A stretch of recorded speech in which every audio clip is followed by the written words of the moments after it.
Hit me for real. Hey. The original. Oh, yeah. Oh, yeah. Your boy is back. Movie music. Episode 167 of the Great American Hip Hop Debate Podcast. Yep. To the left, I got the homie VS. VS to the OP, you know what it be, man. We out here. On the Zoom, straight out of LA, Cali, West Coast. Shout out to all my people on the West Coast. We got singer extraordinaire, pop star, Kris Bourne. Yes, sir. Welcome, my brother. Welcome. Kris is actually on the road right now, out in Cali. Probably on that, what's it called? The freeway traffic or some shit? Yeah, you already know that LA traffic is retarded, brother. Out there wilding in traffic. He's on his way to a party. He's looking jiggy as hell, and we got him for a limited time. So we want to get into a lot of stuff, Kris. We want to get into all your music. You got a lot of good music out right now. First and foremost, to everybody out there, make sure you're following Kris Bourne. That's at KB_Ultra. Make sure y'all follow him. Make sure y'all go to YouTube and follow him. He's got a lot of dope videos. His Ghost video is out now. It's super dope. Flatline. He's got a lot of good music out there on DSPs. That joint Flatline, that's my personal joint right there. It's got a video. So everybody make sure y'all go check that out. He's got a new album called Subliminal. Is out now, but it's not on all traditional DSPs. Kris is going to break down his situation for us so we know where to find the album. That's right. He's got a new EP that he just wrapped up. It's called F.Y.I. We don't even know when it's dropping yet. That's how new it is. We're going to get into that. But Kris, let's start all the way at the beginning, my brother. What got you into music, or when did you realize that you had a passion for creating music? Oh man, so I've been doing music for over 2 decades, and what got me into music was just the fact that I was around. Growing up, my mom was married to a guy who was a rapper at the time, and I wanted to be a rapper, and I just thought it was so cool to see him go into the studio and record. And from that point, you know, everybody grows up. Well, not everybody, because this generation is a little different. But I know my generation, we was on Michael Jackson, MC Hammer, all those people that were on there, and I wanted to do what they do. So I felt like for the longest time that my goal, my job, my dream was to be on stage, be performing, be putting my own music out. Started with, you know, what my circumstance was at home, being able to actually start with poetry, writing things that rhyme, putting that together, and my sound was really back then was just influenced by all the greats, man. Like I was like trying to be a hardcore rapper when I believe it or not. That was going to be my question, because you said Mom Dukes married a brother who wanted to be a rapper, so you're seeing him coming to the studio, coming to and from the studio, but as a rapper. So I was going to ask, did you start off wanting to rap? Oh yeah, I started off in the ciphers, man. That's the one thing growing up where I came from in San Bernardino. Shout out to the IE. We would go to school, and before school started, somebody would come in and start beatboxing. I know it sounds like it's an 80s thing, but I'm an 80s baby. Started the beatboxing up, and then we all just go in with the freestyle. And that's kind of how I honed the skills to learn punchlines. And then I just decided that one day I was going to just start really deep into poetry. Once I learned what haiku was and learning how to make those words rhyme, and then that kind of took on a whole different form. And I could always sing, but there was one point in time where I just wanted to be a rapper. I was just like, I seen, you know, Eminem coming up I was like, oh man, I want to be a rapper. That's what I want to be. And my mom was like, she can sing. So my mom was a singer in the family, so I got my vocals from her. Then I talked to my dad, and my dad, he's more of he's a singer, but he's more into the analytics of the industry. So he never really promoted me singing, but I could always do that. And then when I saw the reaction, you know, from when I first sung to, I think I was just singing somewhere, and these girls were just like going crazy over it. I was like, wait a minute, hold on. Let me try this thing out. Let me see what it do. And from that point, I started to, you know, construct my style. because I didn't want to be like a traditional R&B singer. I never saw myself as, I mean, I can sing it, but I never saw myself as being an R&B singer, you know. And then Usher came out, you know, and he dropped My Way at the time. So it was just like, oh, seeing those influences, I was like, okay. And Michael Jackson was probably my biggest influence because my voice was real high pitched when I was growing up. I had the Mickey Mouse voice. Damn, and you was trying to rap with the Mickey voice? Yeah. Hey, it was working, man, because Mickey got punchlines. So, yeah, so it kind of put me in that situation, and then I started to. My biggest thing at that time was wanting to be in a music group because I felt like being around other talent would help me grow, and I was always from that rapping experience all the way to when I started really taking my singing seriously. I always wanted to be in a music group. So it wasn't until I was about 15 years old that I joined this music group called Neptune. Me and my boy, actually, the one I'm heading to the birthday party. Shout out to Moti. Shout out. We joined this group that was managed by Steve Russell from Troop. I don't know if you guys know who Troop is. Troop, hell yeah. Troop was, okay. So y'all already know. So Steve Russell was our manager. It was 5 of us in this group, and I mean, we did a high school tour, you know, toured the Inland Empire, hit up the high schools, and it was getting ready to be great. But at that time, we were in competition with a couple of groups, B2K, which Marianne is now solo now from there. Our group was supposed to replace them when they broke up. However, my living situation was bad because, you know, I left my mom's house at 16. I decided I was grown. Right. And I had to live with me. And it was one of those things when I looked at the situation, I didn't want to be in a bad situation. But I was always a nomad. So I was sleeping on people's couches. You know, my friends, group members would let me stay at their house. You know, and I decided I wanted to better my situation, which I wound up going to North Carolina, moving there. So when I moved to North Carolina, I moved for subcontracting, working on houses. So I wasn't even thinking about doing music anymore. Right. And I imagine doing music in North Carolina would be way harder than doing music back home in Cali. Oh, yeah. So I thought, because I didn't know nobody out in North Carolina. Right. And this is right around the time where you got T.I., King of the South, everybody's on that 8-bar. Basically, that was the main genre that was going through North Carolina. So at that time, for me, it was just more or less trying to hone my sound, keep my sound the way I wanted it to be, and vibe. And from there, I wound up meeting a guy named Max Glass, was the very first person to produce for me, to actually make music for me.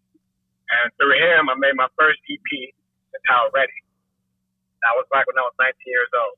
Wow. Yeah, the person, which is so crazy. So even though I didn't know anybody, when I met Max knew some people. So I wound up being introduced to the Jimmy Brown. Jimmy Brown is the arranger for, he did Rob Bass's album. Oh, wow. Rob Bass, Legend. Park right now. Yeah. It takes two. So Yeah. I didn't know at the time, but this guy basically was the first person to put the arrangement together for me for my tracks that I released. At that time, this was before the Kris Bourne era took over. I was known as Young B. Young B? Until there was a girl. Yeah. Okay. Yeah, I was Young B, Young Bachelor. But okay. kids make up crazy names. Hell yeah. Kids make up crazy names. But the reason what made me change it was because there was also another Young B who came out with Chicken Noodle Soup. Yeah, I was going to bring that up. Yeah. Yeah, so me personally, when after I found this information out, I was like, well, dang, now I don't have a name. And I was just sitting there with my peoples, and we was vibing one night, and he was like, you know what? You don't need a name. You need to go with your real name. And I was like, go with my real name, because my real name is Christopher John Osborne. I'm like, how? What? And at the time, going with my real name. I was like, that's no singer name right there. No, that's not even that's a politician name. Right, exactly. Like I'm about to run for mayor or something. And then as we kept playing with it, I shortened it. So I was like, okay, I like Kris, but this is right around the time Kris Brown came out. And I was like, well, my last name is Osborne. And then somebody said, let's just go with Bourne. And I was like, what? Say that again? And he was like, yeah, just go with Bourne. Kris Bourne. And I said, you know what? I like that. I like that. This is at 20 years old now. So from there all the way up till now, it's been Kris Bourne. Nice. So when it became Kris Bourne, I'm trying to think if it was around the T.I. King of the South era, was it around the Bourne Identity era as well? Oh, so yeah, funny story. So it was around the time that Bourne came out. I think Bourne Identity was like Bourne Identity Ultimatum, like the third one. Right. So this has nothing to do with the movie, but my sound is a lot of strings, a lot of pads, a lot of melodious tones. Yes. So cinematic. So it fits so well. And at the time, it was fairly new to everybody. So when I would tell people what my name was, they're like, Bourne? Like Jeffrey Osborne? I was like, no. Kris Bourne, like the Bourne I did. And they were like, oh, okay, Bourne. Okay, cool. Because then it was a whole bunch of people that was confusing it with Chris Brown. I'm like, there's already a Chris Brown. It just came out with Yo. That's not me. You know, he's doing his thing. Shout out to Chris Brown. He's doing his thing, but I'm Kris Bourne, and it was really based on just name-wise. I couldn't really make a distinction for myself. So the quality of my sound, I figured that was going to be the distinction. Right. And from there, that sound I honed. I worked on it, and for production-wise, after that, I learned how to actually produce. Okay. So I started doing my own beats from there.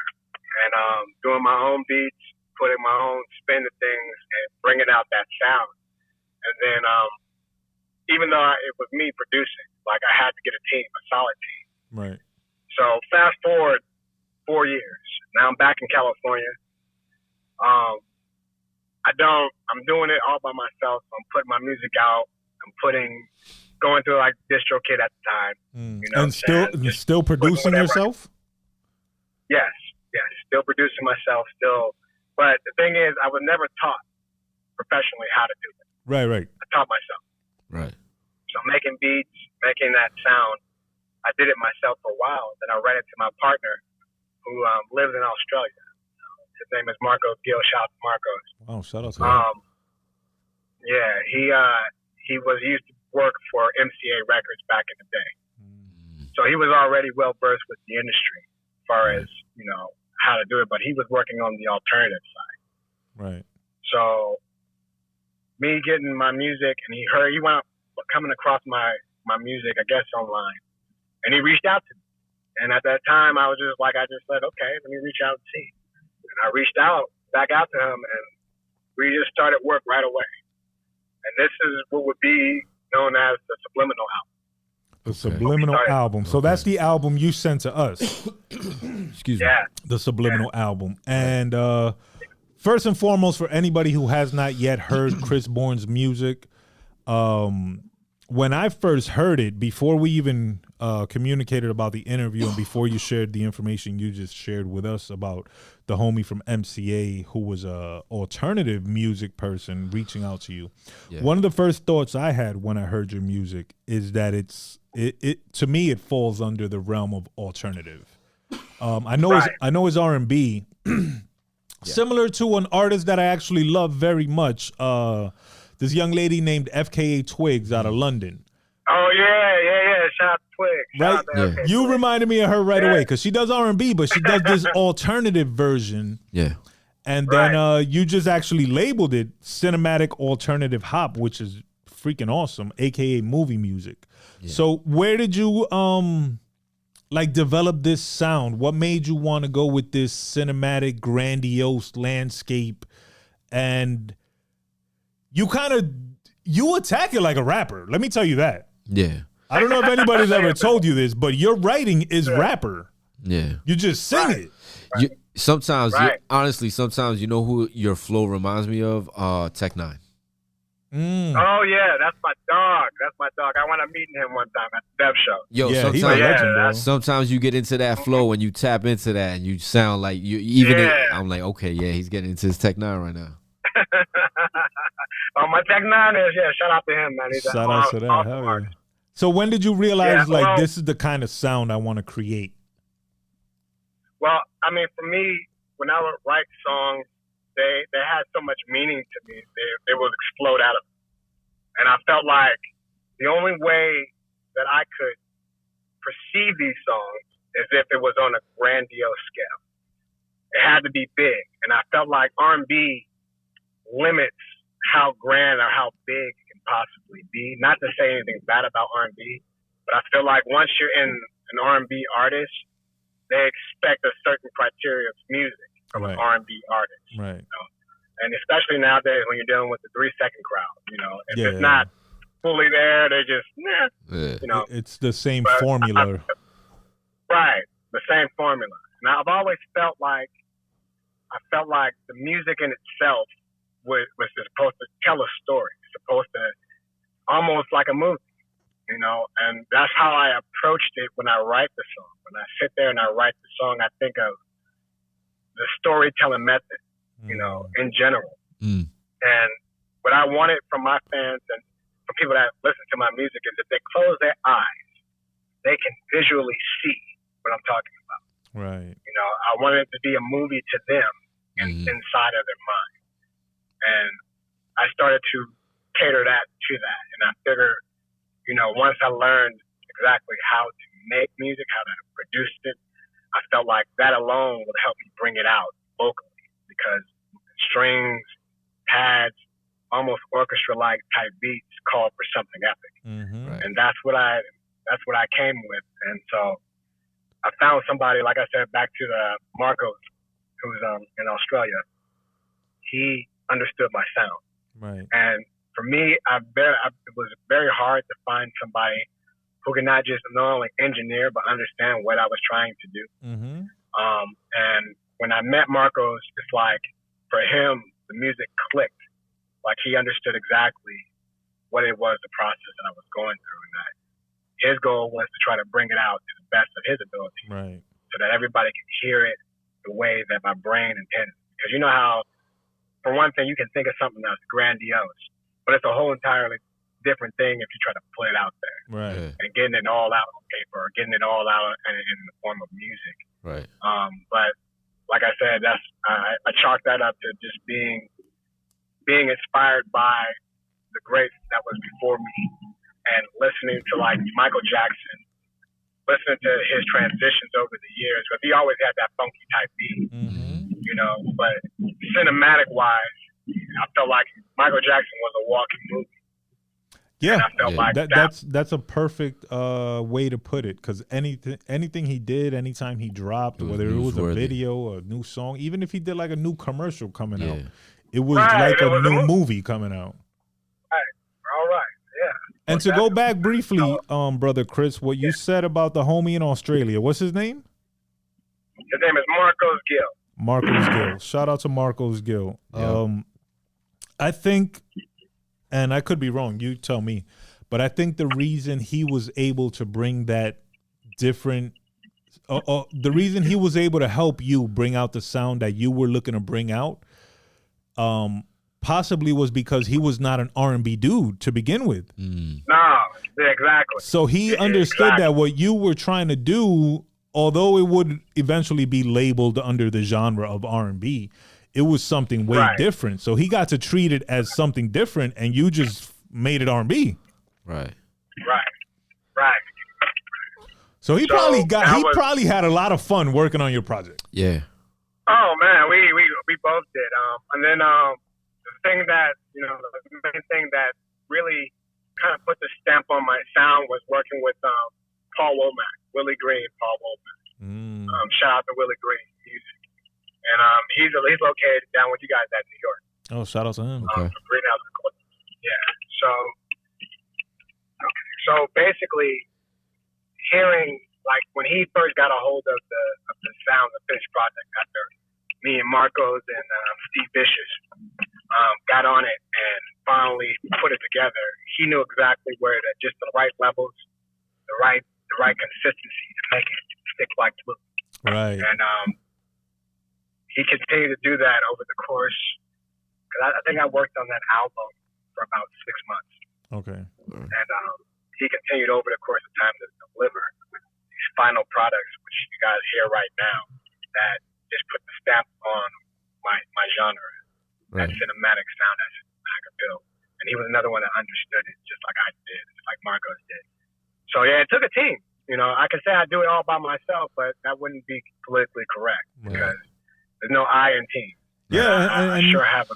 Nobody does it by themselves, bro. Yeah. As much as one tries to, it's always beneficial to have that. Yeah, there's only so much that you can do. Absolutely, yeah. Or there's only so much that you're gonna actually really be good at, and then the rest is gonna fall by the wayside. Right, exactly. So you know, the team. The best part about my team is that once we are all on one accord, on one page, we were able to really put together this masterful music, and then get it to the right people so that we can start broadcast for everybody to hear. Right. And White and Blowing, that's where we're at. That's where I ended up on Intercept Music because they specialize with the indie music genre. They allow us to do those things that most major labels will give us without paying that label major money. Because as an artist, you don't come unless you already got daddy's backing or mommy's backing. You don't come with money. Right. You gotta invest. All you do is waste money as an artist. Exactly. Not waste, but invest money. Yeah, it's. I mean, I can throughout my whole career, I can tell you, I spent maybe over. I'd have to say at least over $100,000 in the course of my music career, just finding studios, paying for advertisement. It's a lot of money. You're probably underselling it too. Oh yeah, oh yeah. Facts. But the thing that kind of messed it up for all artists is when streaming came along. And it's not to say anything bad about streaming, but the thing about streaming is it took. Well, if you look back in the days where they were selling CDs, right? So when they were selling CDs, the artists would get that they were selling CDs for $9-10, and they'll make that money for every CD sold. Right. I think Usher, when he came out with Confessions, went diamond on it. Yeah. Just crazy absurd money, right? But what streaming did was it turned that wholesale price into pennies. Right. Which, I mean, don't get me wrong, they make sure that you have a fan base. But for somebody like me or somebody like any other artist that they have good quality music but can't really get it out there, they're getting pennies to a dollar. But labels know this. And labels, major labels, they don't consider it bad business. They consider it good business. And as an artist, especially somebody new to the game, they don't know that their artistry, they're a business. Right. So the things that you don't know, the labels know, and they capitalize on it. So whereas with streaming, 1,500 streams will be the equivalent to one album sale. Yep. Whereas if you did 1,500 downloads, let's just say $1 a pop, 99 cents a pop, that's $1,500. Yeah. So the streaming, I feel like labels brainwash artists into stream, get all your streams together, get the streams going, get the streams, because they pocket that download money. So if an artist got 150 million streams, he's making some money. Yeah. But 150 million downloads is $150 million. Right. You know what I'm saying? And the label takes all of that. Yeah. Oh yeah. Like 90% of it. Labels always gonna find a way to eat, bro. Yeah. They gotta find a way to eat. That's how they survive. If you look back just over last year, labels did $19 billion in revenue. And we're coming fresh out of COVID. So you gotta understand, they intend to get their money at all costs. They made all that from the artist perspective. They made all that money, but they still can't define how much a stream is actually worth. You know what I'm saying? Yeah. Like they can't pinpoint exactly how much a stream is worth. Like they can't tell you. They can. It's worth 0.0006 something. That's why 1,500 streams add up to like $1 or something. Right. And it varies depending on the platform. If you look at some of the platform, exactly. Because Napster and Tidal pay the most. Right. I think that's like 50 cents a stream. Mm-hmm. Right. But you're looking at pennies on a dollar either way. You're still not getting the full value of your music. So as an independent, I may have time to the industry. Stay separate from that because what is it? You just work for a company. You work for a company, helping that other company make money. You're building out the company. But when you work for yourself, you're building yourself. And as an artist, to inspire people to understand what it is that they're doing. You know, don't just write songs and make music and be like, okay, so this kid, I'm gonna put that. Damn, he's breaking up. Right. Kris, you're breaking up, my brother. But I totally get what you're saying, bro. These new artists nowadays, they learn how to make music and they learn how to distribute it, but then they don't learn how to get paid from it, nor what they should be getting paid. They learn everything else except how to make money. Exactly. Kris, you hear us, bro? Damn. Because you are like breaking up, my friend. Damn. Right. Can you hear me now? Yes, you're coming in and out, but check this out. The Zoom is gonna end anyway because it said it was gonna end like in 10 minutes. So what I want to do, Kris, is I just want to disconnect real quick and then reconnect and continue.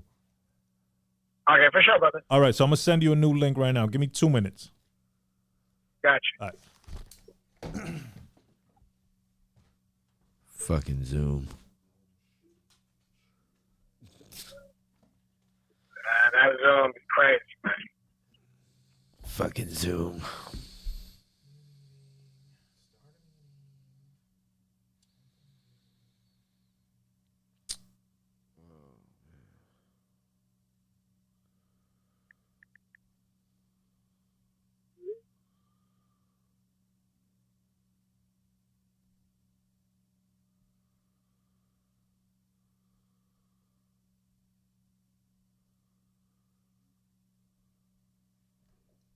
Was that me that beeped? No, man. 'Twas not.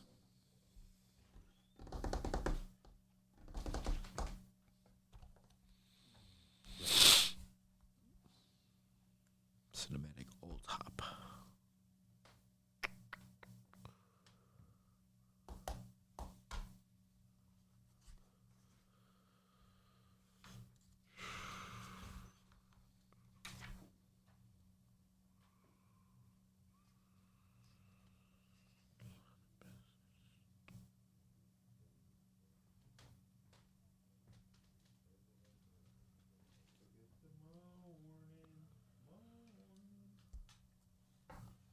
Alright, we back, baby. Scoot. Can you hear him? Kris, can you? No, I don't hear nothing. What about now? Oh yeah, I got you now. Yeah, I can hear you. All right, for sure. We back on and we back on. We back live. We back on and we clear. So back to the album, Subliminal. So once you finished recording it, you and the team got everything right, the sound right and everything. Then it was time to release it. So you end up releasing it on junodownload.com. Explain to me how that came to be, and then explain to me what releasing it on Juno means to you as an artist. Okay, so this is now when I released it through a company called Intercept Music. Shout out to Intercept. Are they based out of Cali? And like I said, they're based out of San Francisco, actually. San Francisco. Yeah. Okay. Bang bang. So so Intercept's goal is to provide the platform necessary, like a major would, except they only deal with independent artists. Now, don't get me wrong. If a major one artist in the company, the actual music label would have. So I think their mission goes to, I think either Groover or it's a small distribution firm, but they basically So they released it through there, and we had the account manager for my account. Shout out to Will. Will was like, "Listen, we can playlist it. We can put it on Spotify and iTunes, but let's get the real deal of the money. Let's go with download. Let's make it available for download. Right. And you can put all your singles through Spotify to get them out there. But your albums, that craft, that artwork that you put into it, that sweat and tears, you should get paid more than just pennies on a dollar." Right. Which got me looking into it, and I realized that they were right. Downloads, you get way more money if you just focus on the downloads. So that's been my whole thing, and it's getting the right advertising firm to jump behind the album and direct everybody to download it. Right. Because you can still get a single for 99 cents, or you can basically download the whole album for $12. So we're not talking a significant amount of money, but I think reverting back to how exactly it's supposed to be, how it's intended to be for an artist to get the necessary stuff done and to make the most money that they can make would be the better route to do it, go through the downloads. So that's where their game plan was, and that was also my game plan as well. Because I feel like, not to say that Spotify or any streaming service cheapens the album, but what that album is worth to me is way more than 2 cents on the dollar. Right. No, exactly. And you know, the fact that company advised you to release the singles on the DSPs to build up the anticipation, and then drop the album on Juno to build up the downloads. Yeah. Like, that's actually a tremendously smart business plan for an album that I don't think a lot of artists are following or possibly have even thought of. Right. So, and then that's my goal, is to not only inspire people to dream bigger, but to also, come on, close the door. To also inspire them to get smarter. Right. You know, get paid for their work exactly like they should be getting paid for their work. True. Hold on 1 second, I'm at the ballet. Go ahead, buddy.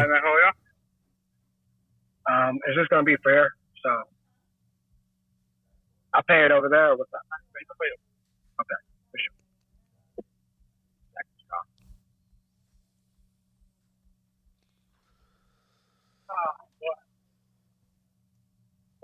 Sorry?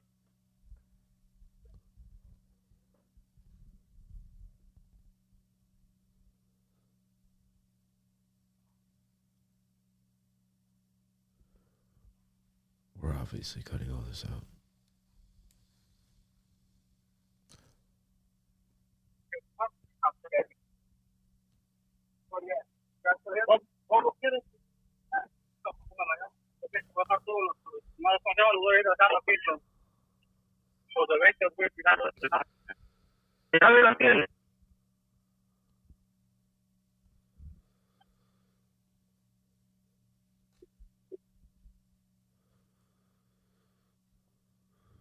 No, I don't hear you now. Yeah, I don't hear nothing.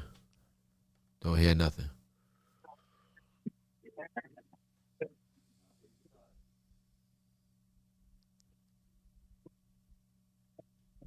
Yeah, cut off.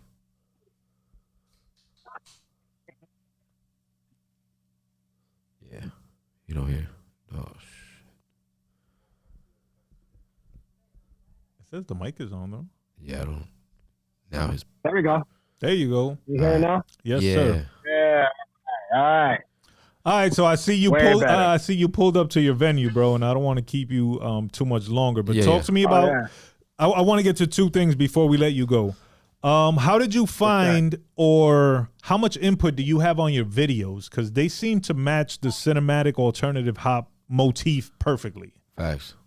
Oh yeah, for sure. So I have 100% info, 100%. Recently for Ghost, I wound up going with my man Quarantine Tarantino as a director, but I would usually direct all the videos myself. Okay. And do you have directorial experience, or you just learning on the fly? I learned on the fly, brother. I think my first video, which was called Follow the Light, basically just talking about the state of the industry. I came up with the whole concept for it. And even with all the way up to Ghost, I had the concept already.